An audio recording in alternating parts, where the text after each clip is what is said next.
Well, a recent study has revealed that women in long-term monogamous relationships often experience boredom in the bedroom, which can lead to lower sexual desire and overall dissatisfaction with their significant other. So how is sexual boredom defined, and is there a way to spice things up? To take us through the findings, we welcome couples therapist and sexologist Isaiah McKimmie.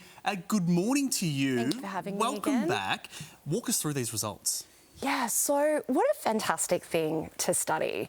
This study really builds on previous research. It's great. We all need to know the answers to this research.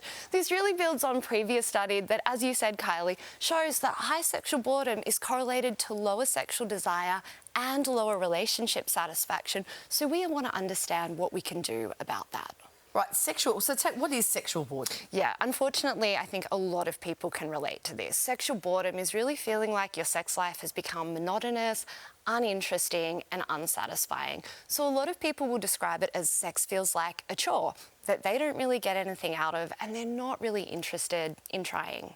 The New York Post actually picked up on a little bit of this research, surmising that while women may ogle at their attractive people, their partners should have nothing to fear so long as they aren't bored between the sheets. Yeah. Is a wandering eye, is that a bit of a red flag? Yeah, it is. Look, we're always going to notice attractive people around us, but when we start feeling attraction or imagining that going further, that's really a red flag that could lead to infidelity. So this study showed that when women had higher levels of sexual boredom, they were more likely to feel attracted to people who are not their partners. So obviously this really highlights that it's important for couples to maintain a strong connection, but also to be having great sex.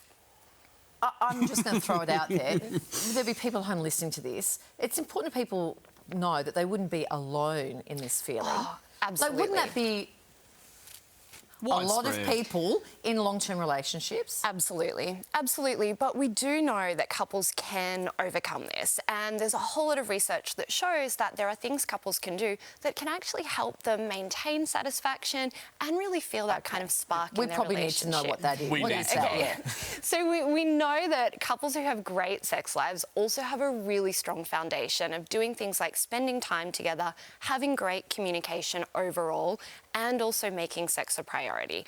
Now, what they can also do in addition to maintain desire and satisfaction is learn to talk about sex openly, honestly, and comfortably, to make sure that they are making sex a priority in their relationship, and that includes scheduling intimacy dates to ensure that when they are having sexy time, they're both enjoying it, and also that they maintain variety and playfulness instead of kind of defaulting to the same tried and tested routine. I'm just watching the blokes in the studio here. They're all actually taking notes at the moment. But in this study, men weren't actually included, were they? Why is that? They weren't. Look, that's because we do notice some gender differences around this, and so they've kept the studies separate. Now, interestingly, when men have higher levels of sexual boredom, it doesn't lead to those lower levels of desire in the same way. However, it still is linked to low relationship satisfaction. Basically, what that's saying is that men can be bored, but they still want it anyway. Still going through That's it. correct. There you go.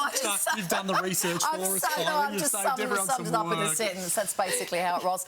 Okay, really interesting. Thank you very much for your time. That was great. Take those tips away. Yeah.